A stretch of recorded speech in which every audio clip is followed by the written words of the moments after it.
How many of you guys love football? The New Life, we love football, okay? And you know what? I loaned this to Tom Brady. Look at it now. I'm sorry, that was just wrong, wasn't it? That's just fun. So anyway, everybody likes talking smack, and we just love the game of football. Wow, okay. Well, Well, see, I told you Tom Brady had it. But anyway, so Super Bowl Sunday, it's a different kind of a Sunday here at New Life. Just think about it just a little bit. And actually, I talked about this a few weeks ago. And I don't want to make a scene of this, but we had a couple of people here earlier this morning that obviously were here to visit our church and kind of check it out. They walked in, saw what was going on, and they walked out. So not really, not the traditional kind of a thing. But anyway, as we get going today, just a reminder, I know Loretta's already brought it up. Next weekend is Marriage Getaway Weekend. It's an awesome, incredible time. This is something, and now get this, it's not something you do because your marriage is in trouble. Do something because you care about your marriage. Because if you don't invest in you, nobody else is going to. It just works that way, right? And so there's some good stuff coming up. Just a quick mention right here. Man Alive is coming up in March. And so, guys, we're going to be kind of gearing up for that. Some good stuff. All right, so here we are, Football Sunday, Super Bowl Sunday. We're going to watch the game here. It's a really big deal. And so we are football fans. And so this particular game, there's millions and millions of kids sign up every year to play football. So we sign them up, we split them up, and then the game bangs them up. Okay? Some of the mamas get their feelings hurt, so they pull the kids out of football. Some people hate the game. Some people love the game. Those that love the game will play as long as they can. And when they can no longer play the game, like me, they're still fans. Because football is something that sticks around in a person's life. Now think of that over just a little bit. So out of those millions of kids that sign up every year, less than 2,000 people played in the NFL this last season. Less than 2,000. Okay, out of the millions. And out of those less than 2,000, just over 100 will suit up to play in today's game. So what that means is that most of the people, almost everybody wearing a jersey today, were fans. We're just fans. So this got me thinking. So why is it that people are like, football fans? It's just crazy. So why is it that it's such an attraction? Here's the deal, and I'm just going to be brief this morning, but I think there's three reasons that make being a football fan kind of an easy do, okay? Now think about this just a little bit, right? So number one, the game is a battle we can understand. We get it. We understand the battle. Number two, the results are measurable. Now listen. So it's a battle we can understand. The results are measurable. And the players on either side are easy to identify. That makes the fan base kind of an easy do. Okay? Now, with that in mind, I watch and I watch some people struggle with their spiritual life, struggle with Christianity, and they just kind of wrestle with that. So why is that, okay? And so maybe it's kind of the same thing. So think about just a little bit, right? Okay, so sometimes we really don't understand the battle, right? Sometimes we really don't understand the battle. Secondly, is we honestly, and I've been in this a long time, we don't know what we're actually supposed to measure because it seems like there's a lot of stuff to measure. Some people say, well, it's Bible study, it's prayer life, well, it's going to church, well, it's doing the right thing. And so everybody measures different stuff. So it's like, so what are you supposed to measure? And then because of the world we live in, it's kind of hard to figure out who's on your team. Right? So with that in mind, what I would like to do today is I would like to help you answer these three questions so that you can become the Jesus fan that you really want to be. Is that all right? Yeah. You guys okay with this? So let's think about that just a little bit. Okay? So number one, you ask yourself, as far as the battle, what can you not afford to lose? That's the first question. What can you not afford to lose? See, that's the battle. Identify that battle. And I've heard people say, well, I can't afford to lose my job. Wrong question. Why can't you afford to lose your job? I can't afford to lose my car. Why can't you afford to lose your car? Because it's the stuff that really matters. The reason you can't afford to lose your job is you have to provide for your family. The reason you can't afford to lose your car is because you got to get to work tomorrow because you have to provide for your family. So here's what I'm saying. What is it in your life that you can't afford to lose? That, my friend, is the battle. And what I see this happen all the time. So fight for what you can't afford to lose, not with what you can't afford to lose. Are you with me? So I see people say, well, I can't afford to lose my family, so we're going to get in this horrible argument. We're going to call each other these filthy names because we love each other. What's wrong with you? Okay? So what is he can't afford to lose? That, my friend, is a battle. Number two, think about this. So in your life, the life you are currently living, is it making a difference? See, that's the measurable results, the difference that you make. So for instance, I thought about this. So let's say we got some guy that he's playing football, and we ask him how he's doing. He said, you know what, I'm working really, really hard to be a better football player. Say, okay, so what are you doing? I'm going to the batting cages every day. So here's the deal. Listen, so the stuff that matters the most, that's the stuff you put your best effort into. That gives you measurable results. So the stuff that makes a difference. And number three, just quickly, all right, who in this life affects you the most? Who affects you the most? Now think about this. This is interesting. So whoever affects your life in the most, those are the players in the story of you. Now, if they affect your life and it doesn't help you to be the person that you're supposed to be, you ready? You listen. Switch sides.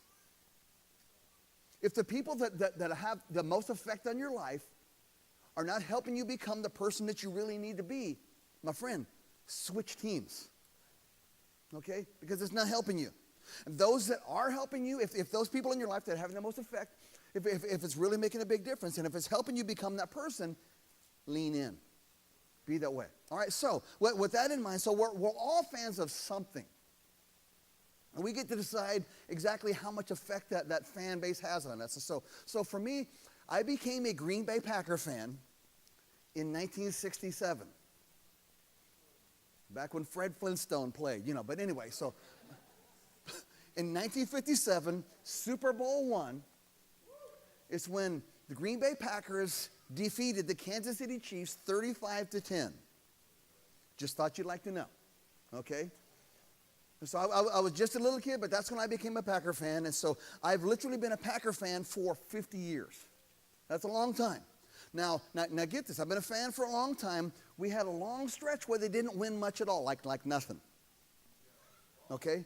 But still remained a fan. So now, because I'm a Green Bay Packer fan, one of my favorite players on Green Bay Packers is Brett Favre. Now, here's the irony. The irony of this is Brett Favre was drafted by one of the teams playing today. He was drafted by the Atlanta Falcons in 1991. He played 1 year for the Atlanta Falcons, and they traded him to the Green Bay Packers, and he was starting quarterback for the Packers for 16 years. Now, his last year with the Green Bay Packers, he was told that he would no longer be able to be the starting quarterback. And they were going to put Aaron Rodgers in his place. And so he decided at that point that he was going to retire. And so at the end of it, rather than retire, he decided instead of retiring, he was going to play for the New York Jets. And that year he played for the New York Jets, he said, this is my last year. After this, I'm going to retire. So he played 1 year for the New York Jets, and the next year, he decided instead of retiring, he went to play for the Minnesota Vikings, who are the hated rivals of the Green Bay Packers. Isn't that funny? And so the first year he said, listen, I'm only going to play for you 1 year, and after that, of course, the next year he played again.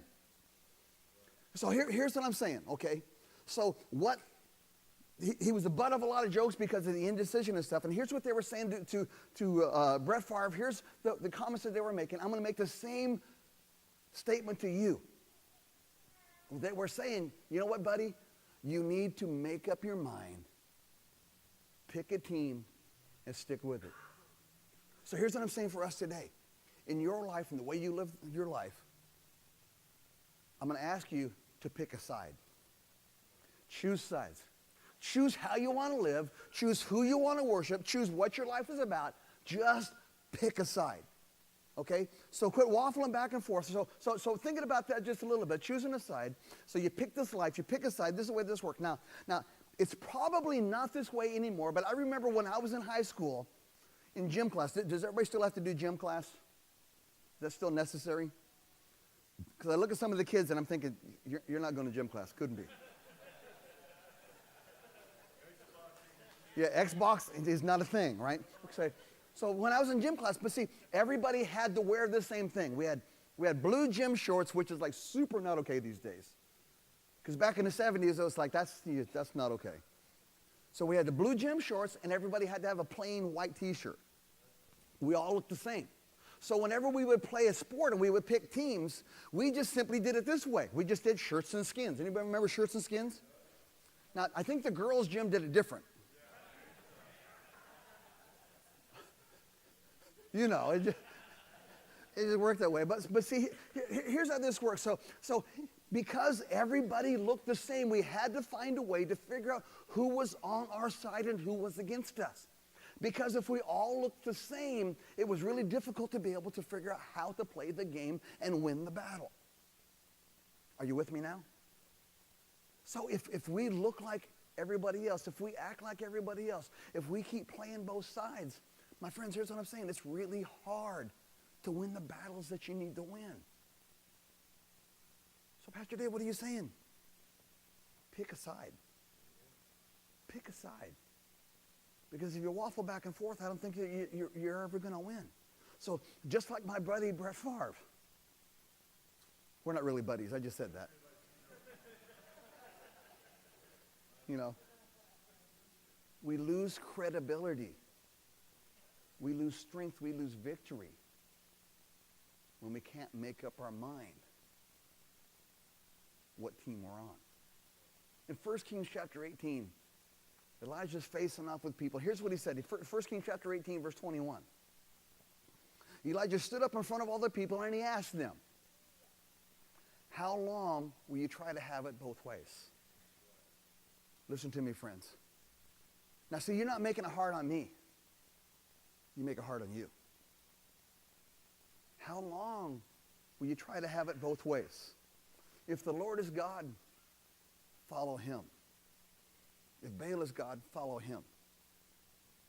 And the end of this verse is just really troubling. And it says, and the people didn't say a word. So this is what I'm saying for us today. We can never be who we want to be if we can never figure out what team we're really on.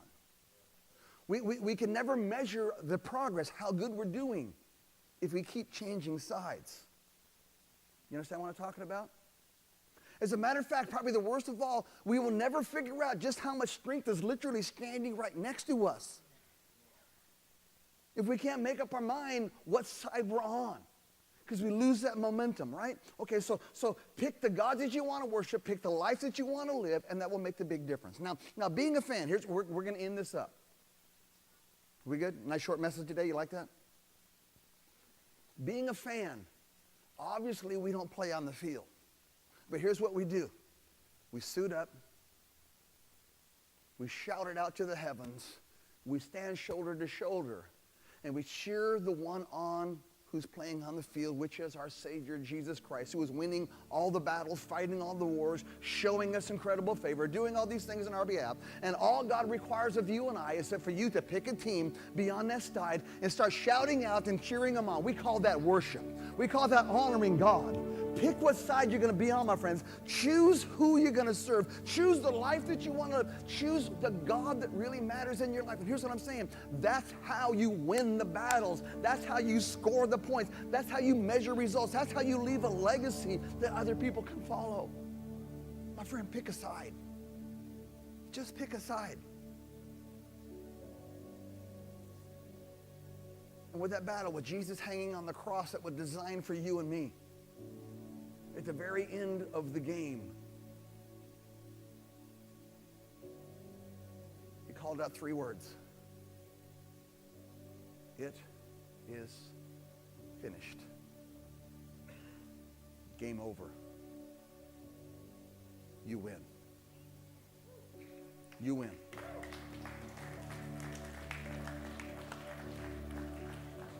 So what that means, all that's left is to celebrate. That's why we worship. We are celebrating the victory that Jesus won for you. So that all you have to do is you suit up, you get in the game, you get out there in the field. Hebrews chapter 12 and verse 1. It says, therefore, since we are surrounded by such a huge crowd of witnesses of the life of faith, let us strip off every weight that slows us down. Don't worry, I'm stopping there. You said, oh no, he said shirts and skin. No, we're not going to see all that. It just...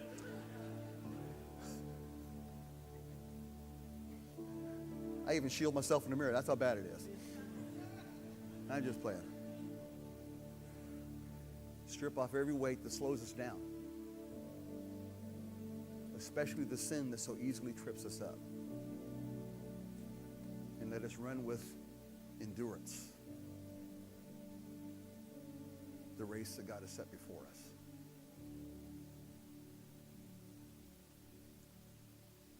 See, be a part of that crowd today. Put on the armor of God.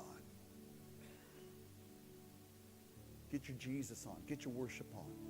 Be on that side. Be a part of that. And just watch what God will do in your life. So let's finish here, and I want the prayer partners to go ahead and join me real quick.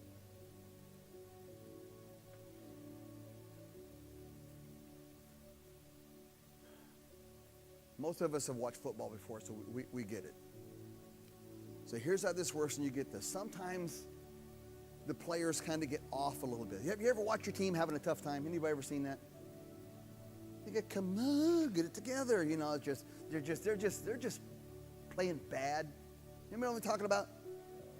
Come on, let's hear from the Dolphins fans. Come on, you know. I'm not even going to bring up the Cleveland Browns because people don't talk about them much at all.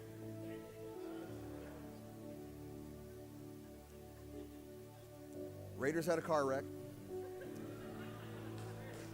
That's bad. Niners can't handle the national anthem.